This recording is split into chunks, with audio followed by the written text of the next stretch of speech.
Ringgit kita semakin lama semakin menjunam berbanding dengan mata wang asing di seluruh dunia. Tapi kita nak tanya, apa tindakan kerajaan untuk mengatasi masalah ini? Sebab daripada apa yang kita nampak, mereka macam tak ambil apa-apa tindakan je. Kita intro dulu. La la la la la la la la.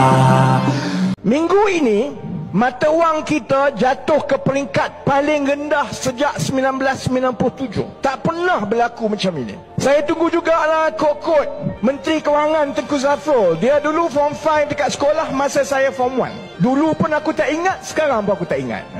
Masa dia jadi Menteri Kewangan, dulu orang tanya, ingat tak sekolah dulu Tengku Zafrul masa kau form 1, dia form 5, kau ingat ke dia? Tak ingat lah. Sekarang pun saya tak ingat. Sebab bila benda paling besar jadi, mata wang jatuh sampai RM4.50 untuk $1, satu patah pun tak keluar daripada dia selesai. Boleh tanya Datuk Seri Anwar masa 1997-98 bila mata wang kita jatuh dan jatuh, itu krisis nasional. Dia ada kesan kepada semua rakyat. Contoh dia apa dia? Mata wang jatuh, bank negara tak ada pilihan, dia kena naikkan interest. Assalamualaikum warahmatullahi. Untuk pengetahuan anda semua, nilai ringgit kita telah ditutup pada kadar yang paling rendah dalam sejarah berbandingan Singapore dolar, iaitu pada ketika ini $1 adalah bersamaan dengan RM3.46 duit kita. Sangat-sangat rendah. Bahkan kadar terendah yang pernah dicetakkan oleh negara ini pada November tahun lepas hanyalah $1 bersamaan dengan RM3.4019. Bahkan tuan-tuan dan puan sekalian, jumlah RM3.46 ini sebenarnya dicapai tidak sampai 24 jam selepas media-media ketempatan negara ini melaporkan ringgit telah ditutup pada kadar yang paling rendah dalam sejarah, iaitu pada tengah hari 23 Jun 2023, ringgit telah ditutup pada kadar RM3.4047 berbanding dengan $1.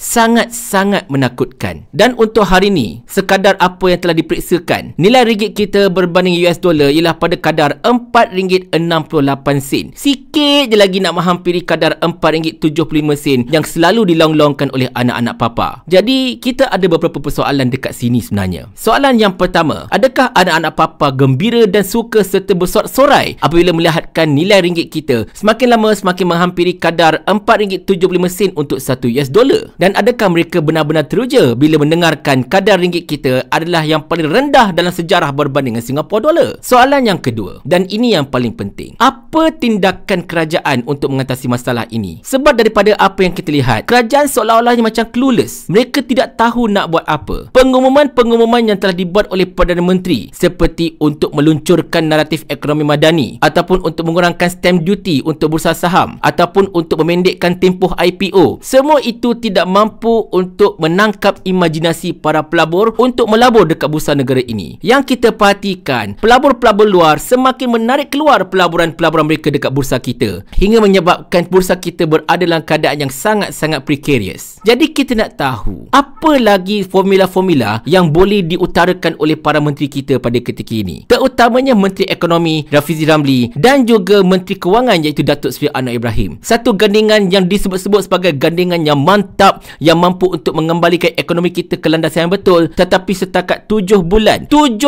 mereka mentadbir negara ini, keadaan semakin lama semakin menjunam. Anda boleh lihat carta antara Malaysia ringgit dengan Singapore dolar ini. Sejak Februari 2023, nilai ringgit kita semakin lama semakin rendah berbanding dengan Singapore dolar. Jadi inikah kemantapan ekonomi yang dijanjikan oleh kerajaan madani ini? Inikah pemulihan ekonomi Asian Tiger yang dilaung-laungkan oleh para anak-anak papa? Dan setakat yang kita tahu, kerajaan telah mengumumkan mereka tidak berhasrat untuk campur tangan berkenaan dengan kemerodoman nilai ringgit serta masalah pasaran modal. Dan yang lebih teruk lagi, Menteri Ekonomi siap downgrade saham-saham tempatan dekat bursa kita dengan menyatakan bahawa saham-saham tempatan ini tidak ada daya penarik untuk menarik perhatian para pelabur luar. Jadi inilah, kita sekarang tengah berada dalam keadaan kerajaan yang mentadbir negara ini seolah-olahnya macam sudah masuk dalam defensive mode, sudah masuk dalam keadaan menyerah kalah, berserah saja pada takdir. InsyaAllah nanti naiklah tu, tanpa sebarang perbuatan, perancangan dan juga pergerakan yang solid untuk mengatasi masalah ini. Sekali lagi kita seru membantu kepada kerajaan ini. Sekiranya kalau anda tidak mampu untuk mengawal keadaan, sekiranya kalau anda tidak mampu untuk mencari jalan penyelesaian, tolong tukarkan menteri-menteri kabinet yang ada kepada menteri-menteri yang jauh lebih kompeten, which is bagi saya memang sangat-sangat sukar untuk ditemui dalam kerajaan perpaduan ini. Dan sekiranya kalau memang sudah tidak ada lagi menteri yang bagus yang boleh melakukan sesuatu, maka saya nasihatkan letak saja jawatan beramai-ramai, pohon kepada Yang Bertuan Agong untuk membubarkan parlimen, ataupun serahkan sahaja kepada ahli-ahli parlimen untuk menentukan pentadbiran kerajaan yang baru. Sebab terbukti kerajaan perpaduan ini selepas 7 bulan berkuasa, keadaan semakin lama semakin meruncing.